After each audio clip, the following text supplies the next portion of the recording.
Hello, guys. We are live today for Carnivore Team GB of myself, Jonathan from Carnivore Muscle, Phil Escott from Big Fat Challenge. Also, check out the website below. That is written on the screen right now, ancestralhealthfestival.com.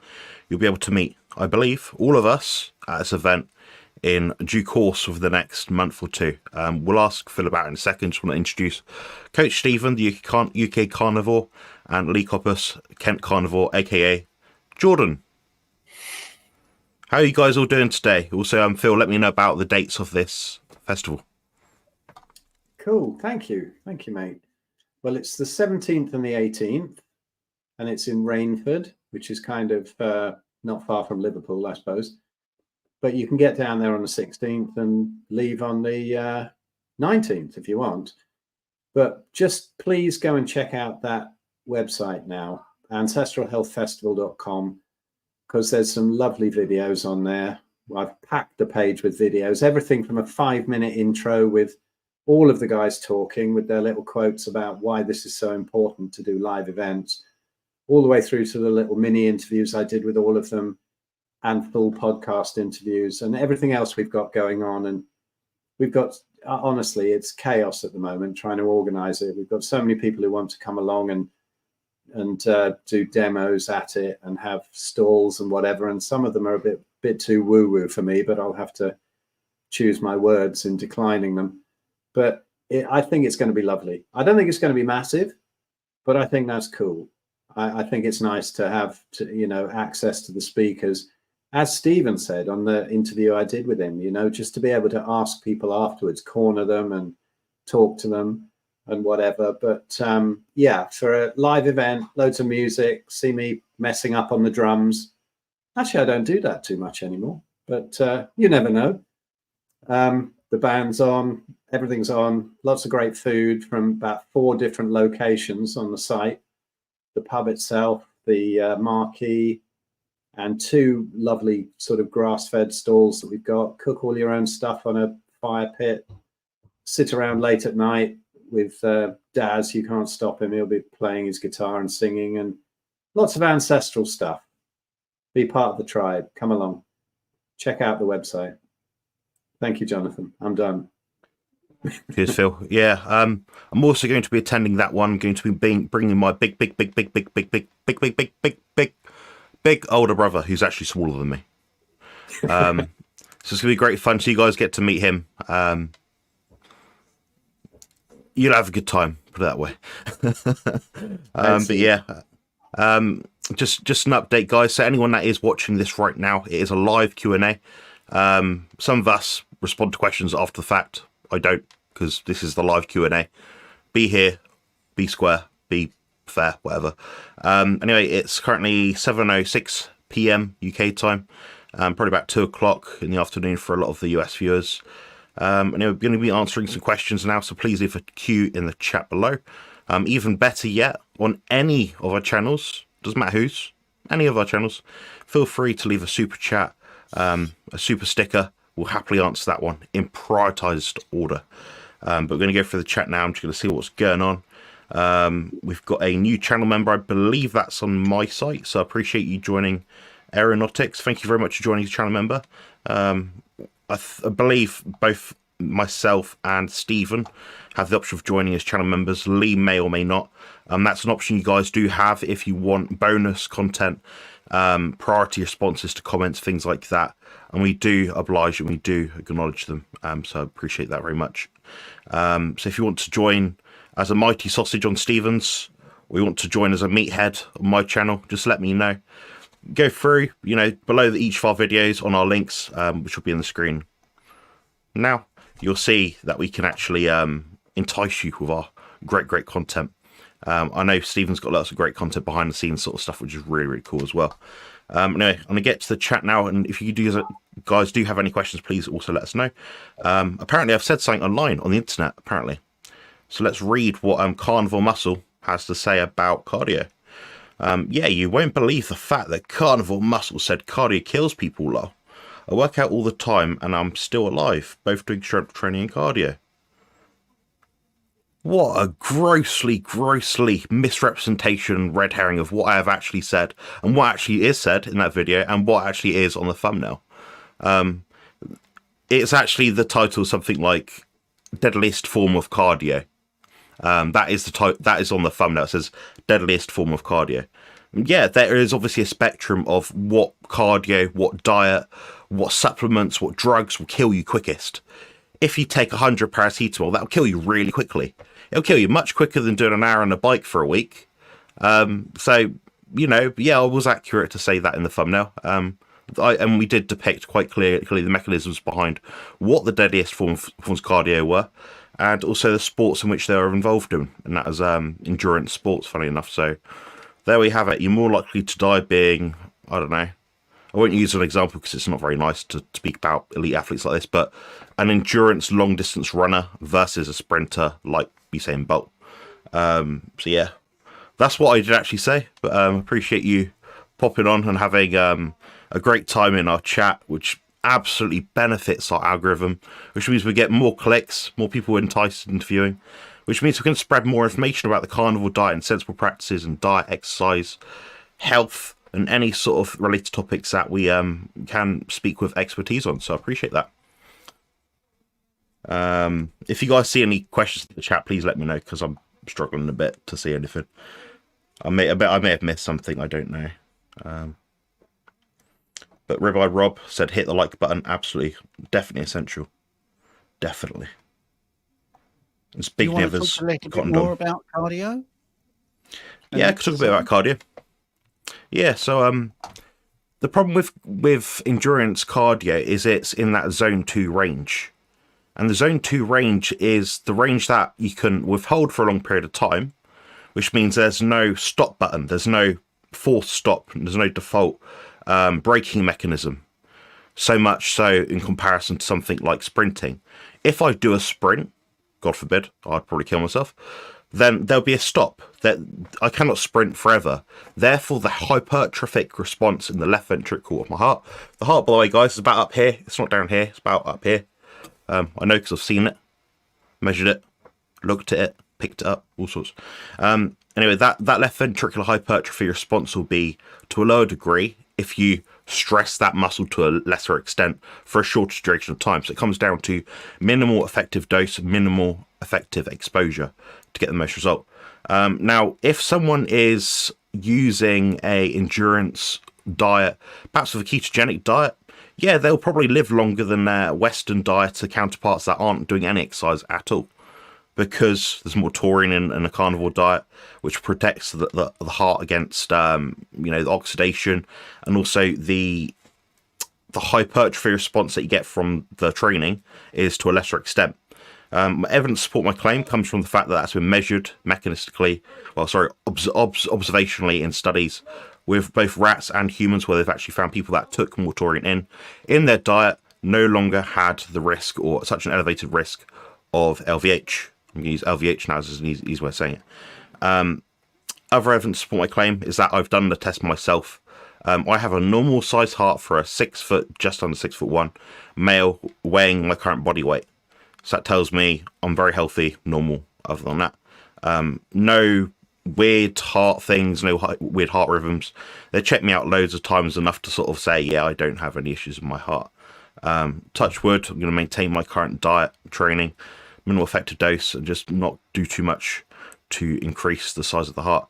Problem with the increased size of the heart is your blood pressure will begin to drop lower and lower and lower, in which case you can get to a point where your heart will actually just stop. Transversely to that, if you immediately cease to do endurance exercise, your heart can also stop, which does happen to people, and it does cause heart attacks in some people. The risk I couldn't measure, I couldn't say. You'd have to look into it yourself, depending on your certain circumstances that you're in within a given time. But I mean, it might be good for me to go around a poll now and obviously introduce other people to this subject and perhaps get their viewpoint. Now, we'll go around from Phil to Stephen to Lee, then we'll switch up and do Lee first the time after. But I want to ask you guys, what you think is like an effective amount of exercise per week, whether that be cardio or resistance training, a bit of both. Like, is there a minute bracket? Is there a timed threshold you think is optimal? I'll start with you, Phil.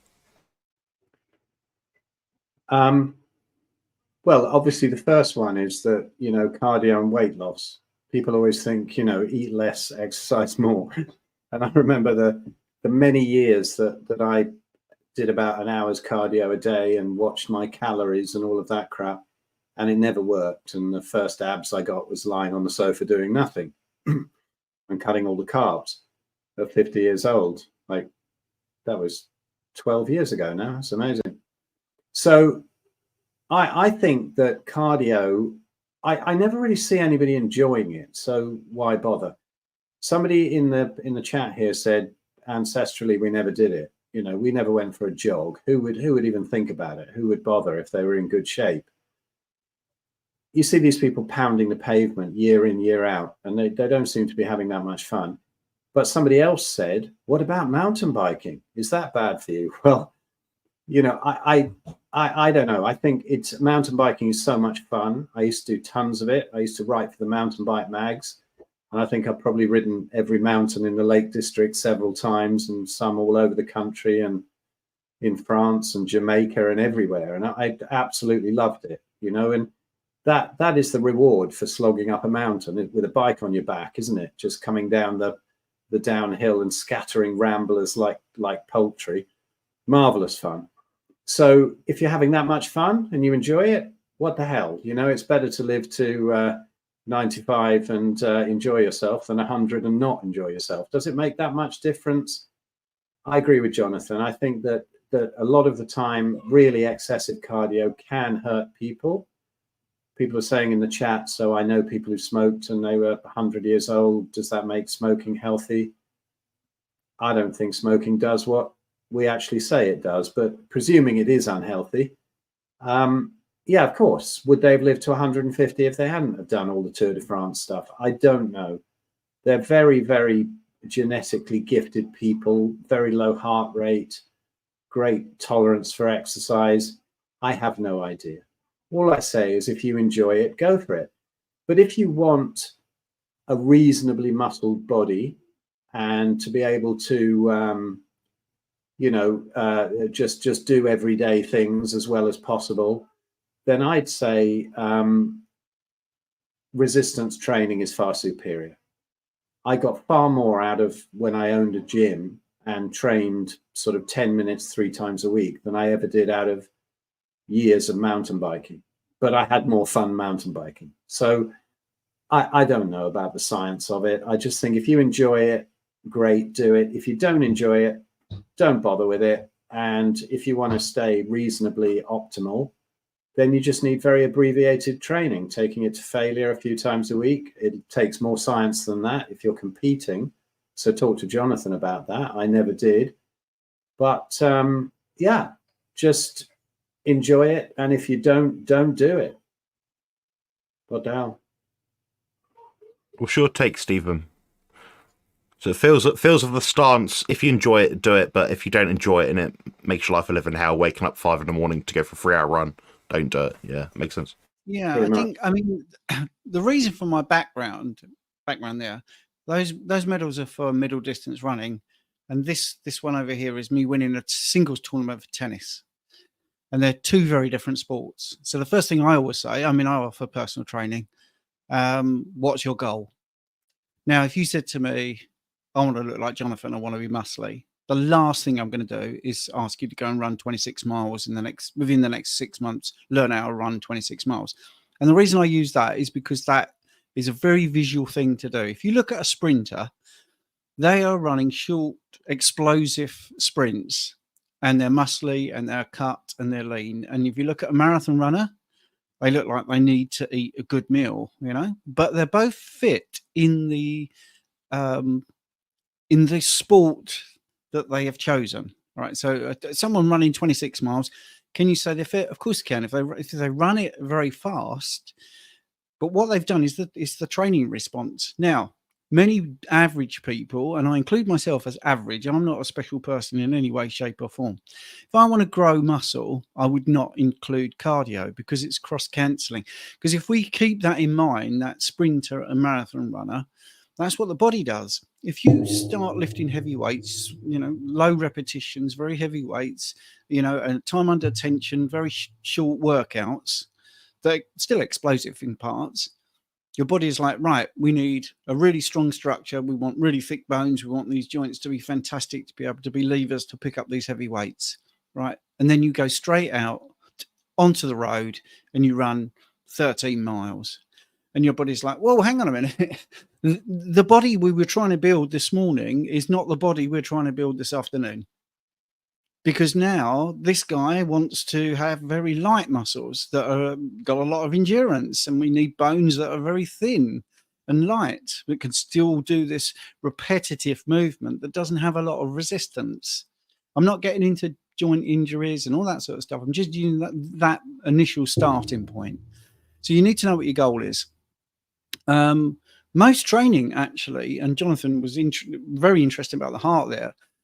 You don't really change your heart. You don't really change your lungs. You change your ability to get oxygen into the cells. And that's a key thing to remember. That's actually what you're doing, which is why your pulse rate goes down, because what is your blood, what is your heart rate doing? It's transporting oxygen, amongst other things. So if you suddenly get really good at putting oxygen into your cells, you don't need to pump your heart so often. It isn't that the pump is super efficient, or the heart, I know some people don't even think it's a pump, but the heart has suddenly become super efficient. It's not that, because the heart is pushing the blood out, however you want to see it, doing that, to give oxygen to the cells. That's what matters. So it wouldn't go down if the oxygen wasn't getting to the cells, because the feedback system would say, well, thanks very much, you've lowered your heart rate. There's even less oxygen to get into the cells. So if we look at what it actually does, that's the first thing. Secondly, Phil used the word excessive. Right? Excessive anything is bad. Excessive resistance training is bad because of the word excessive. So you've got to put in recovery. And it is harder to recover from a 13-mile run than a 40-minute hard session in the gym. And the rule of thumb, and this is really, I know this isn't very technical, but after a 26-mile marathon, the rule of thumb is you need 26 days to recover. That really is never carried out because it's just not feasible in this world. People don't want to do it either, and that's the thing. So if you go onto ChatGPT, I know this is like the thing, right? And you say, what is the damage you could do from cardio? You will get ChatGPT like correcting you and saying there is no damage. It's really good for you and stuff like that.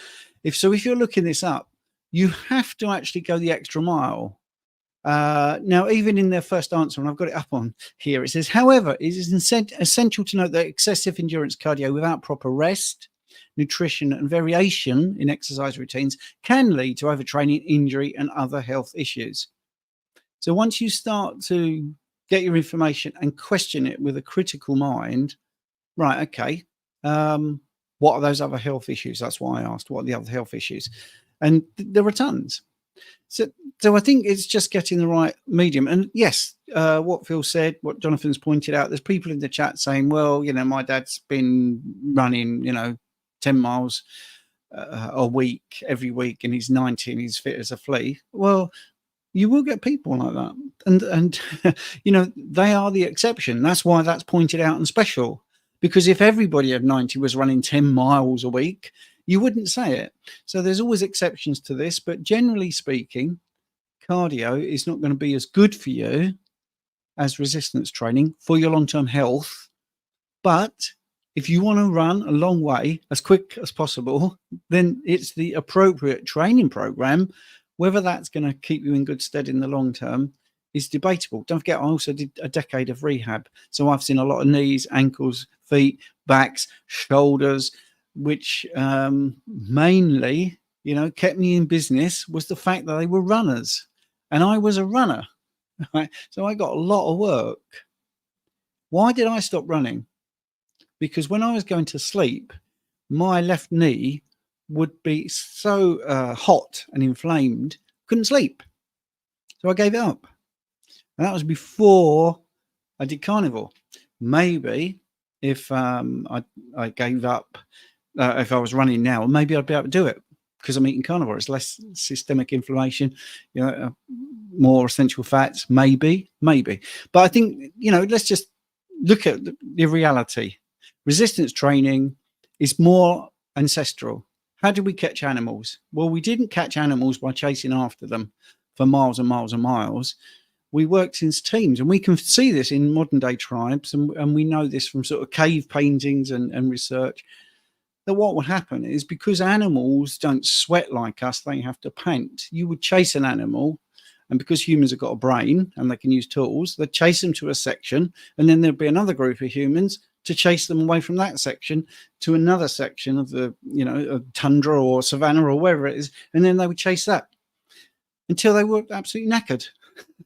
And they'd be easier to kill because humans have a brain and they have tools. They don't need fangs, by the way. They don't need big teeth and claws and stuff like that. They have the ability to think these things, which chimpanzees actually exhibit, and there are animals that do this sort of thing in the wild even now. So that's what we've been doing in the past, sprinting for short distances, then resting, sprinting for short distances. So that sort of sounds a bit like HIIT training to me. We pick heavy objects up, so it seems to me like resistance training is more natural as well.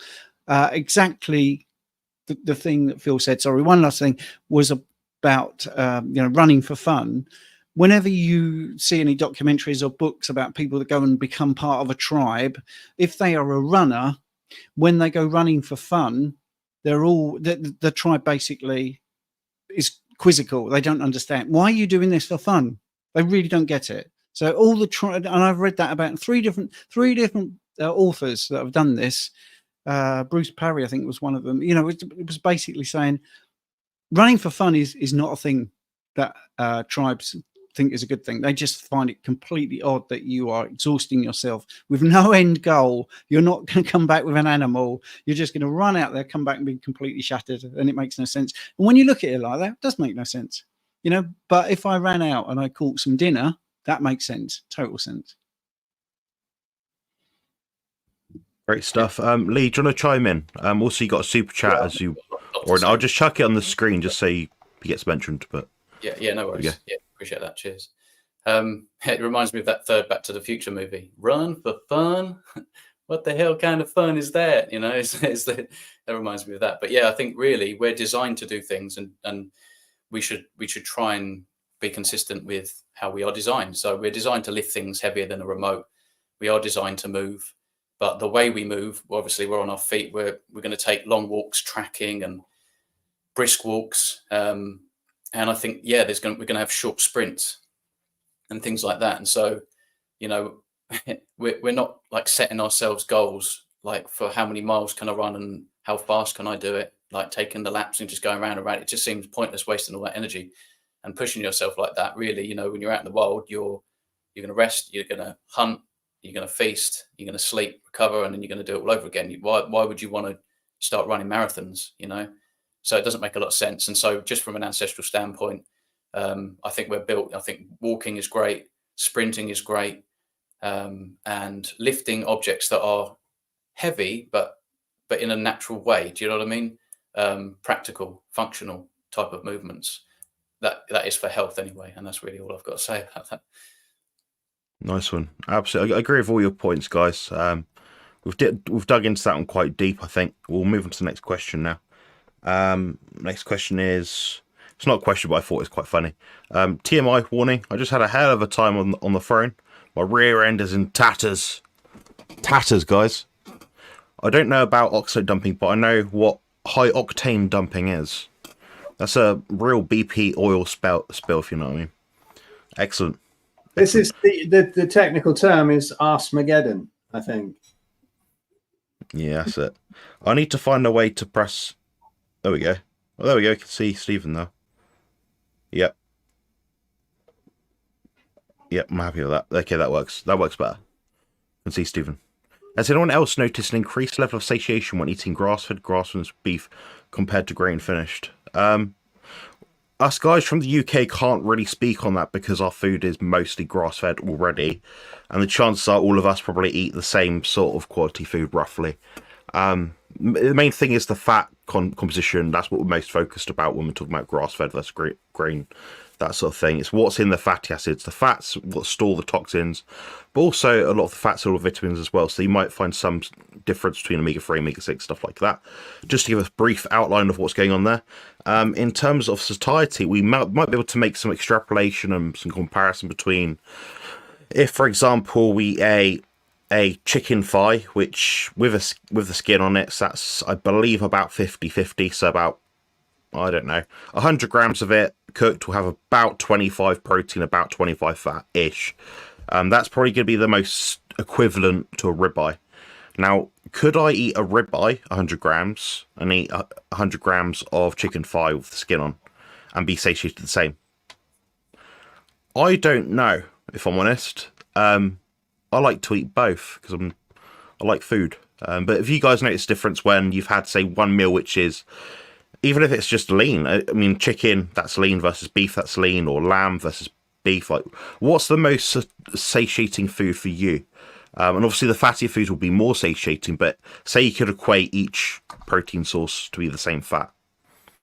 It's funny because as soon as he said that, just recently, Chart Farm that I go to, they've just started stocking for maybe a fortnight grain finished in addition to the grass fed. And I walked in and I thought, wow, is that like the most marbled ribeyes I'd ever seen, you know? And they'd said, right, yeah, we've now getting some grain finished, which is for me a little bit disappointing and a bit worrying. You think, oh, we're not going this way, are we? We want to just continue with the regenerative style of farming and having grass fed, grass finished meat. Anyway, out of curiosity, I just bought one of each because they stock both. And so there was a clear difference. One's clearly leaner and one's got all this marbling and stuff like that. I ate the grain fed, and for whatever reason, because I used to quite like the sort of corn and this kind of stuff, that flavor, I didn't really get on with it at all. I didn't like the taste. To me, the fat was like watery. It was like rendered down a little bit. It was soft and the flavor was weird. I'm used to now this really earthy, genuine product. And I was like sort of sick of it. I was like, this, I'm, really quite almost disappointed. So now I go in there, I have to specifically ask, can I have grass fed? Because I know that there's like, they've got these logs there. And so for me, it's strange because you think, like, is it again another factor where I've specifically eaten grass fed meat for so long and pastured eggs, high quality stuff, only wild fish when I eat fish, that now going back to eating some corn and grain, now I've triggered some extra sensitivity where I've desensitized again. I'm not sure, because you think Michaela, she's very sensitive, Michaela Peterson, and she does well eating mostly grain fed, grain fed, grain finished. And maybe again, if she converted just for a while, a period of time on grass fed and then introduced it back in, maybe that would be a similar thing. But for me, it's interesting. I do much better on grass finished.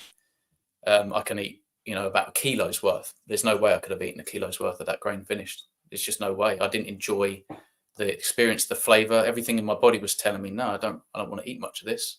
So I had the grass one afterwards and thought, God, there's no comparison. Grass finished all the way for me. So yeah, that's just something that's happened down at Chart Farm quite recently. So I've almost done that experiment. So yeah, I agree.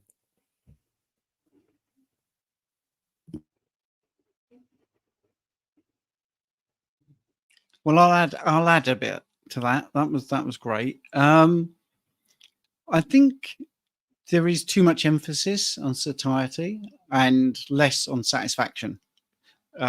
Leah's just sort of verbalized exactly how I feel, because as soon as I read that, I thought, well, nothing beats a grass-fed ribeye for me straight off the bat. That's what came to mind, and that's telling for me. Chicken with the skin on, chicken thighs with the skin on, is like a treat. But I don't sit there thinking, wow, I'm really, full here. I'm really stuffed. I just enjoy food. And I think that's one of the things, getting back to the ancestral thing, I don't think if you've got a chance to kill an antelope or megafauna, and it's 50-50, you're going to go megafauna, aren't you? You're going to go for what's going to feed the tribe rather than just yourself. So we eat what is most appropriate at the time, I think. And what Lee just alluded to there about the fats, I could have a ribeye that's grass fed and I can have a grain finished ribeye. So it's pretty much same cut, I would not eat the fat exactly the same from the grain fed. Doesn't taste the same. I had this with rump steak. All right, so sorry to the Americans who don't seem to have rump, because they cut their animals up a little bit different to the people in Britain. But anyway, rump steak is like the bottom, the arse end of the animal, and it comes with some fat on it normally. If I have it grass fed, the fat is beautiful, so I'll eat it. If it comes from grain fed, I won't eat it. See, so what's that? What's the difference? It isn't satiety, it's actually satisfaction and taste. And we have, olfactory nerves, and we have taste buds to tell us what we should be eating, what we flourish with. And I think Lee's hit the nail on the head there. The fat is very different in grain finished. So I'm going to get less into this satiety. I know it's a big thing on like the Diet Doctor now. They've gone off the rails and they don't know what they're talking about anymore, and they're really pushing this satiety sort of number. That's irrelevant. I think carnivore is about food quality, nutrient density, and it's also about enjoyment. If someone comes on and says, I don't like beef, none of us go, oh, it's the best. I'll eat lamb then, or try chicken, or duck. I know it goes against the grain for a few people, but there is an element of enjoyment in food, and you're not going to stick to it if you're eating stuff you don't like. You're not going to. You've got to enjoy your food. Yeah, one thing that stands apart to me is if we look at satiety, there's a satiety index number. It's shown in different studies, and what they found is white potato, I believe it's boiled and cold, was the most satiating food. Apples were also very high, beef, animal foods like that, high protein, that sort of thing. The problem is that satiety, okay, they measure it within a certain window, but who the hell wants to eat a fucking white potato on its own? Without butter, without cheese, without, chicken or some sort of meat with it? No one wants to eat it. So I know exactly what you mean there, Stephen. It makes perfect sense. This enjoyment factor seems to be a lot more of a potent thing than just, oh, the number on the scale says this, therefore we should eat this much fibre. Well, if we eat that much fibre, we'll be ill. Not a good idea. I'm sorry, Phil, carry on. What's your take on it? Well, the satiety thing's interesting. It's been carnivore so long, I think I've lost the desire or the sort of addictions to other foods, and so my tastes are kind of subtle in that, to me, chicken is junk food. I'll eat it once in a blue moon, but if I ate a ribeye sized bit of chicken, I would not be satisfied, because I think the body knows how many nutrients are in there. So I see it even with our cat, who has no addictions, right? He's only eating raw food. You give him a load of chicken, he'll eat a load of it. You give him some liver, he prefers it. He really gets stuck in, but he might leave half the plate because he knows that there's that much nutrients in there. And it's somewhere in between if I give him beef. And it's exactly the same with me. But I totally agree with Stephen as well about the sort of grain-fed fat. And you get sort of a normal supermarket ribeye or whatever. And the fat is a little bit of a Bush Tucker challenge to me. It's not very nice. But if you get really good grass-fed beef, I remember it came home to me 4 or 5 years ago, and we got this massive great rib roast for Christmas, and they gave us a load of fatty offcuts as well. And I thought, that's too much beef fat. I can't eat that. And it was absolutely delicious. And I've just done it. I've made some tallow with some grass-fed fat that we get, big hunks of it. Just before this, I had to rescue it, actually. I almost burned it. But, tip the tallow off and get the little crispy bits. And they're just amazing if it's really good fat. But I can't imagine that with the crap fat. However, in England, I've never found lamb fat that I don't like. I think it must be just much better quality, or they get grass-fed more, or whatever it is. But lamb fat I love. I could eat that all day long. But, yeah, the satiety of it, I don't know. Just to me, it's all about nutrient density.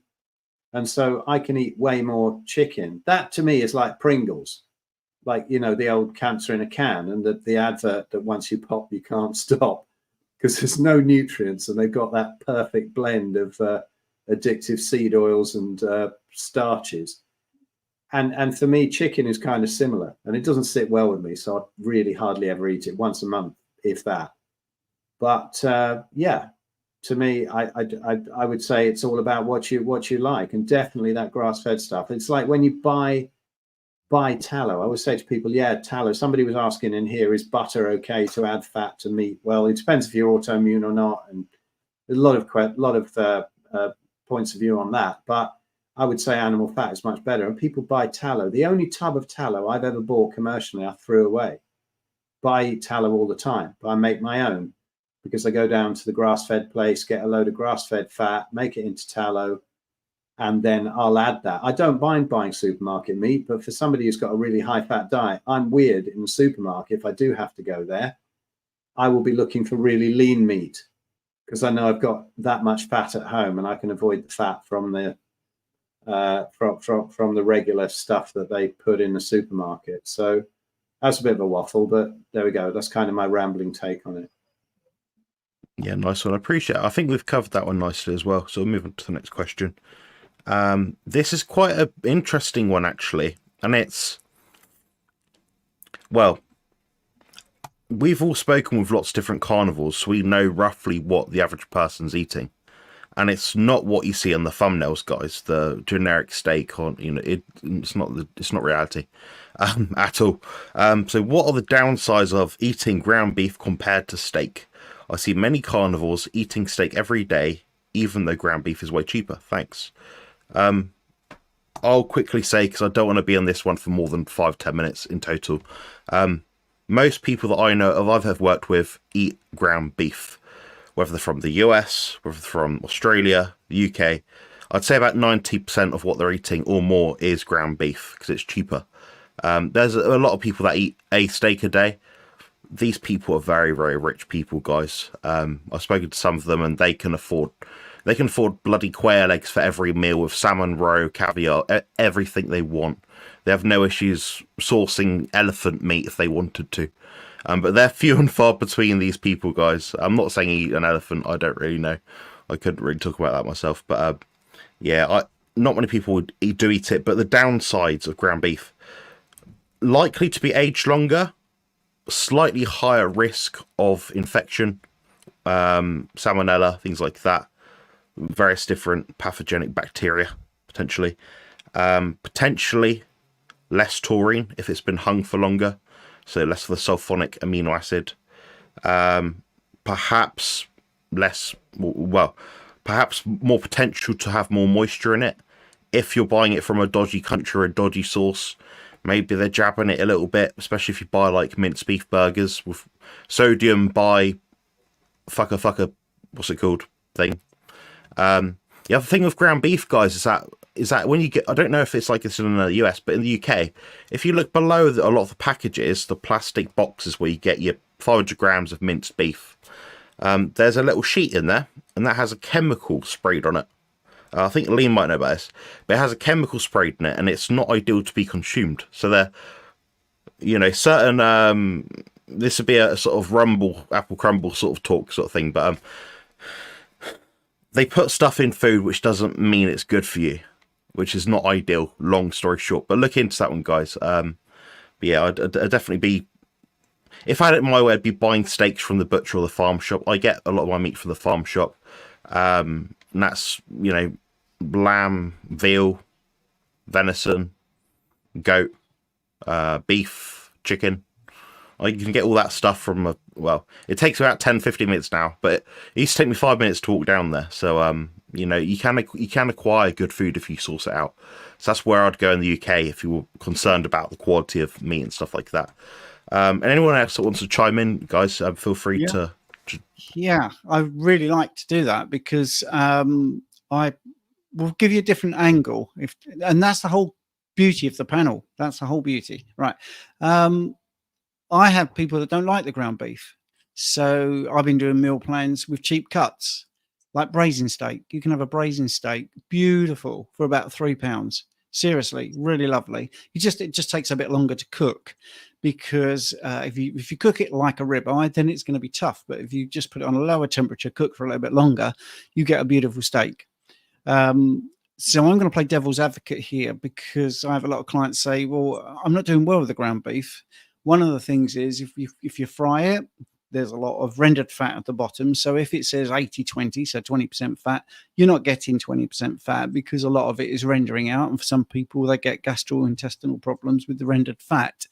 So I often advise them not to tip it back onto the ground beef, but to add butter or something like that, or tallow. So, or whipped tallow. So you can get cheap cuts. You can get, like I say, braising steak. I've done Denver steak, bavette, and you can get chin steak, skirt steak. All of these are about £3. The equivalent for a ribeye is about £9. So you can get steaks. The disadvantage of ground beef is it's from different animals. So it's not from one cut. And that can be problematic. And just going off on the subject very slightly, if you get unhomogenized cream, so that's cream from one animal, and compare it to cream which is homogenized, it's like a different thing completely. So anyway, going back to ground beef, you're looking at a mixture of cuts from different animals.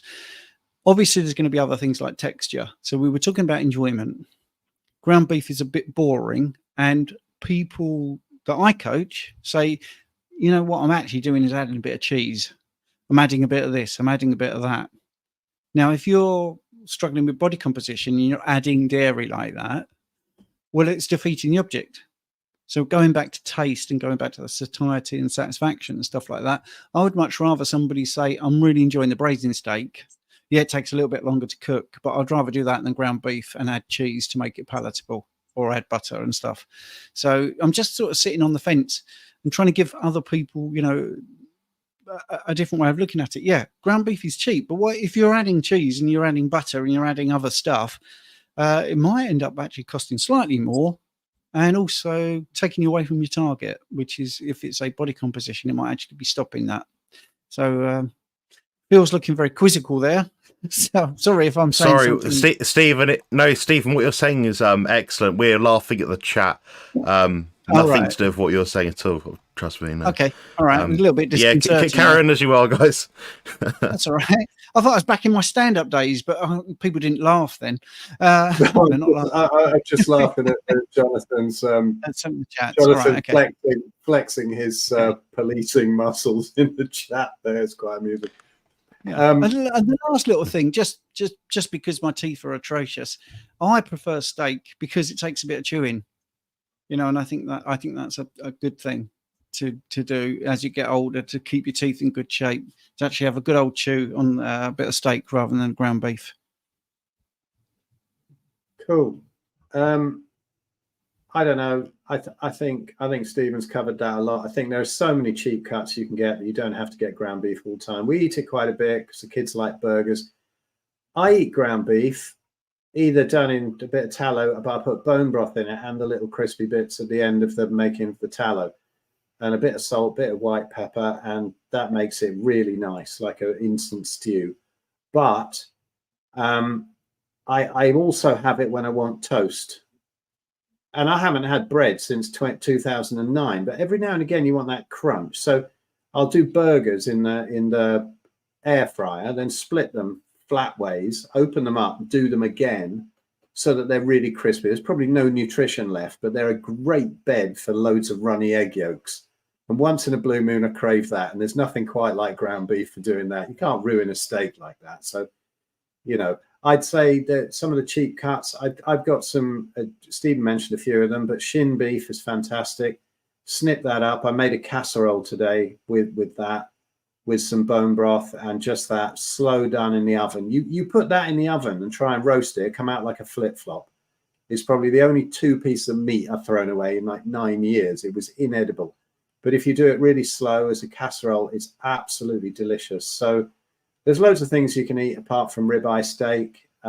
Just a bit of imagination, and you're done. There you go. Oh, good job. One thing nobody's mentioned: histamines, possibly from ground beef. You have some sort of a histamine. That's what I was getting round, but then I lost track of because I was looking at the chat. Because I was talking about the taurine, the aging. Yeah. Good shout. Yeah, cheers for that, Phil. Cool. There you go. biggest issue probably is the lack of taurine, really. I think the ratio of nutrients isn't all that much different, you know, if you're eating ground beef every day. I don't personally get on with it too well. I don't like the rendered fats.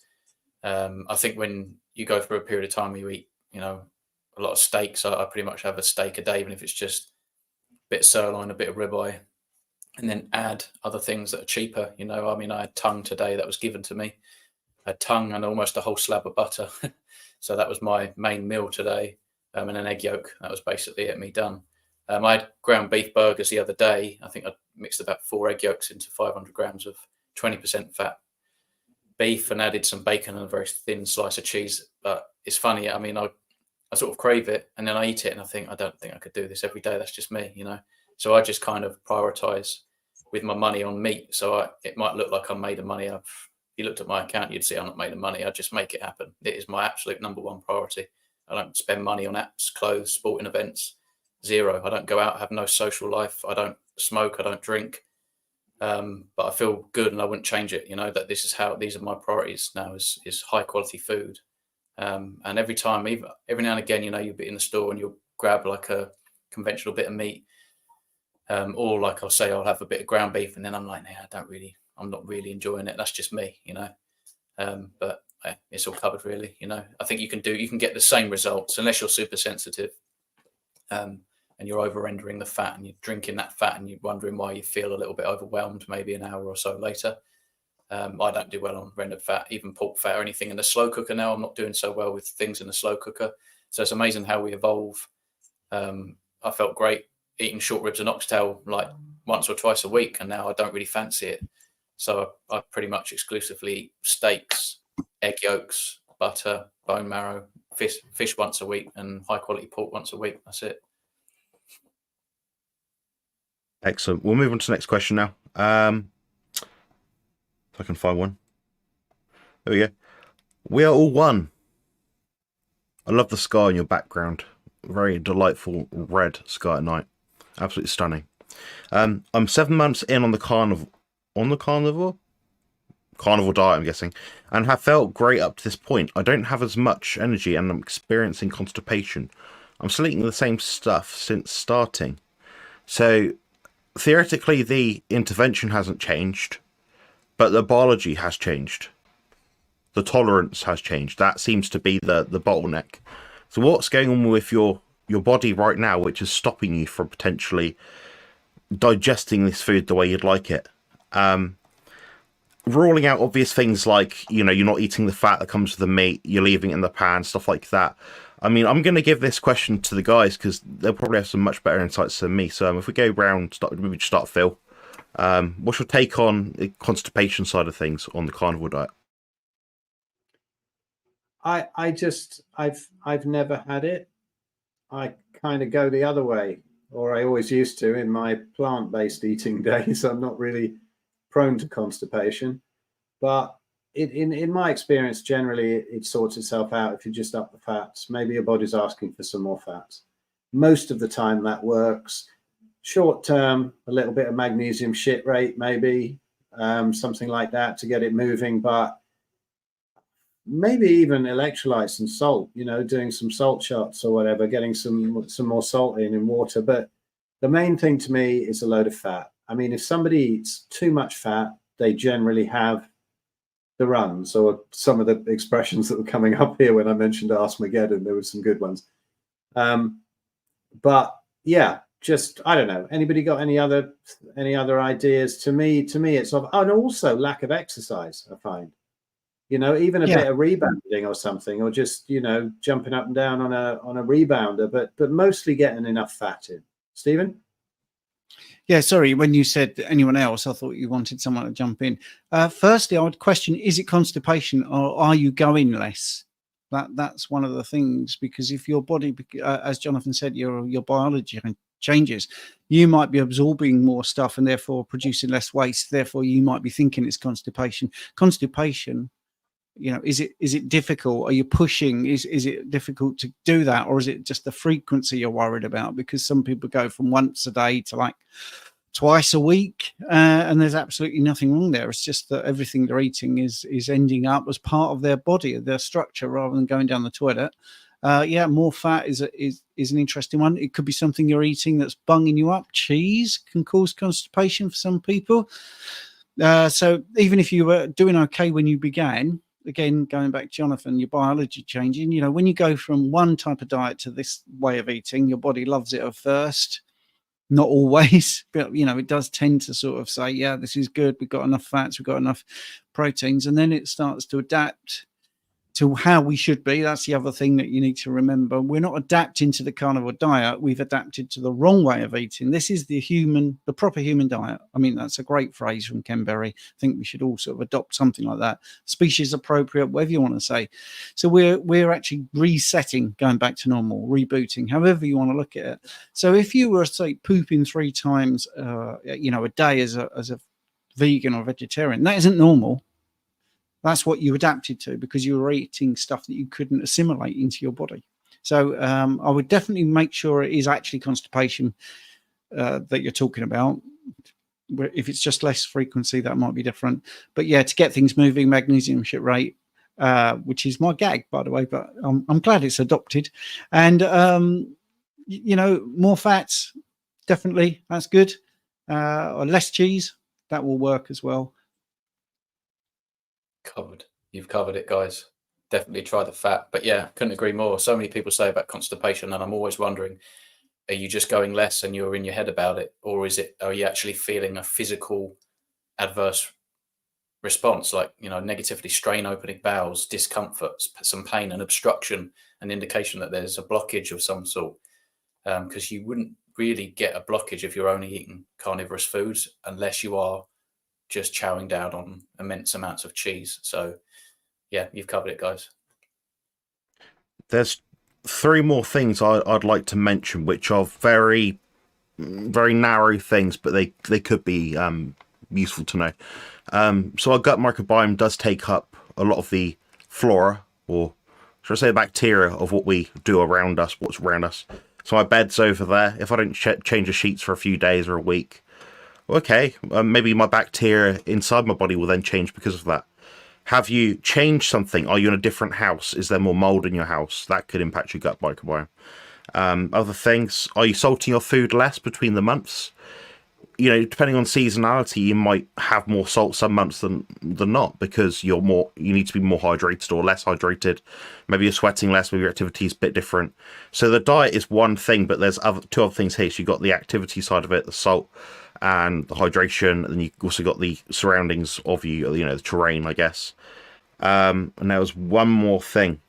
If you do get yourself into a tricky situation, and the magnesium citrate, as Stephen says, doesn't work, one thing you can try doing, and I'm going to get bollocking for this, but it's worked every time. Every single damn time. Have a small portion of fruit. So, a bit of mango.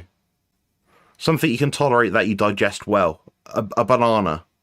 You know, something which is high sugar, and ideally as low fibre as possible. Not green, not, you know, unripe, that sort of thing. Ideally skin it, things like that.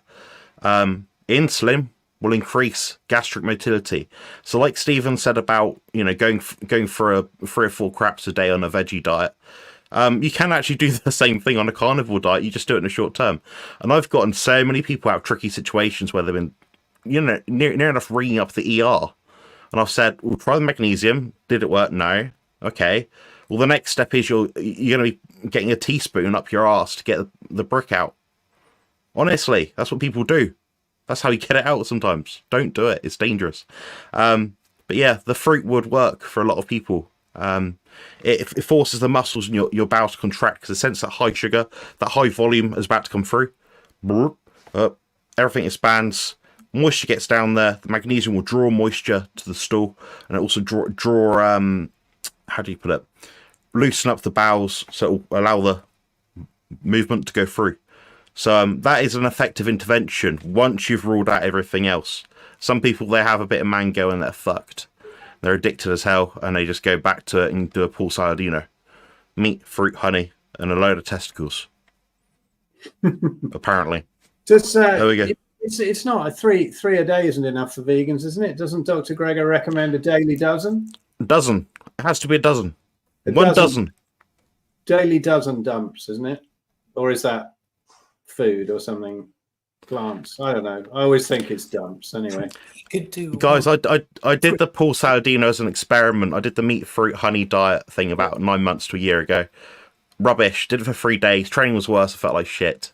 I was expecting that, but I did the intervention so no one can say, yeah, but you don't know how much better you'll feel with a bit of fruit in. I felt much worse. Cause and effect. So there we go. There we go. But we might move on to the next question now, unless anyone's got any other takes on it at all, and we've missed anything. Okay, we'll move on to the next one. So speed is probably the last one, guys, because we're running out of time, big time. Big time. Is butter enough to make up for lack of fat in diet, or beef fat absolutely necessary? I know Phil's already given his take on this. I'll give my quick take. I'd say at least half, or roughly half, of my fat intake over the past 4.5 years of being carnivore has been from eating butter. I think the staple of the diet should be the saturated fat from animals. Yes, from the meat and fat from animals.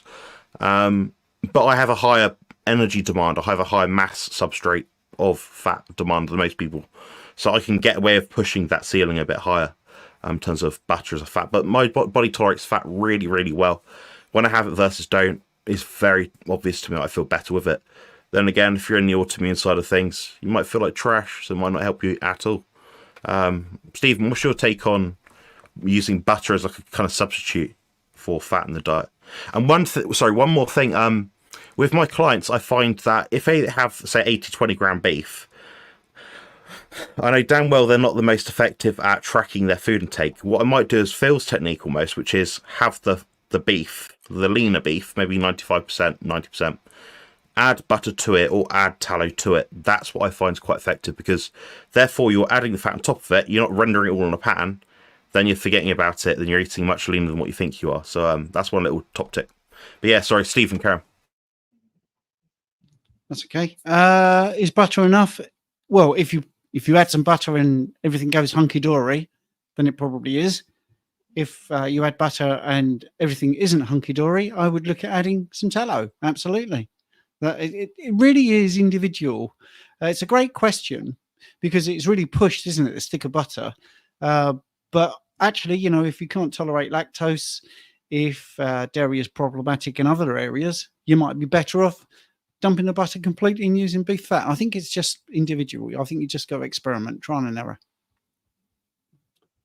Agreed. Cool. Agree. Listen, just before we go, because I've done a real interesting experiment this week, could we just do that Berkey water filter question from the Fox? Because there's something I've got to say that's quite interesting. Yeah, just very, very quickly. 1 minute, go. Really, really fast. 1 minute, go. Water filters, okay? Do they work? I decide I've got a distiller, I put tap water in it, and a load of gunk gets left, right? I've never thought to put filtered water in. So I tried it this week. I put filtered water in, I distilled it. There was 60% at least the same amount of gunk. I also put glass bottled spring water through, and to my horror, there was probably about 30% of the gunk. What is that gunk? I don't know, but I don't think filters work that well. There we go. That was my experiment. Interesting. Right. Apologies for the 8 or 9 questions we do have in the chat, but we do have to go, guys. It's 1 hour every Monday, Okay. Tuesday, 7 p.m. UK time. So yeah, you get us an hour every Tuesday for an hour, which is excellent. Every next week we might be joined by Richard, maybe Ben. Who knows? Who knows? We'll answer all your questions then. But thank you very much for joining. What I'll also do now is I'll hide what's currently on the screen if I could find a button for it. Is there a button?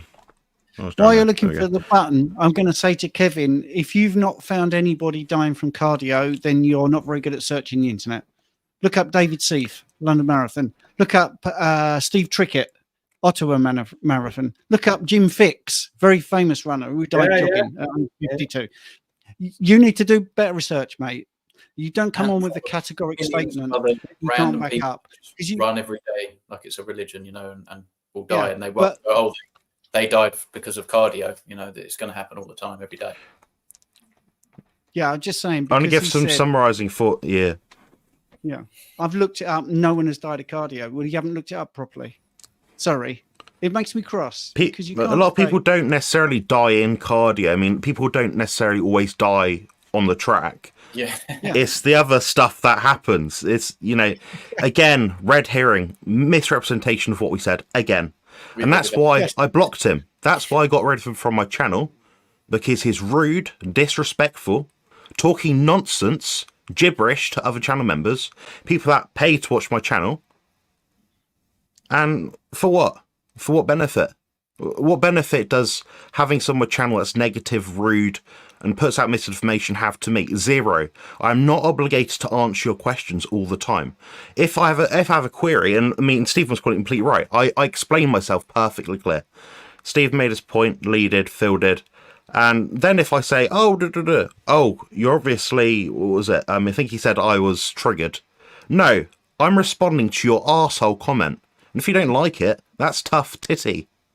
Get on with it. Get a life and move on. Remember, we're providing you a free service, guys. We've had a total of, I believe it's like £5 in super chats, which we're very grateful for.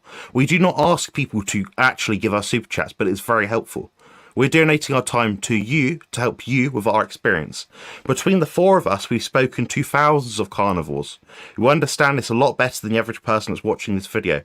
Generally speaking, I don't know how many experts are watching this, because I can't watch a stream of 110 people that are currently watching right now. But on that note, I'll say thank you very much for watching. And if you do enjoy content, hit like. Keep involving yourself in the algorithm. Leave comments below the videos. Subscribe to all our stuff. And if you want to leave a super chat, do. If you want to be rude to us, well, I'm not tolerating it. These guys can do whatever they want. It's completely their prerogative. But you'll be blocked from my channel immediately, like the bitch-ass fucker you are. And if you don't like it, again, like I said, tough titty.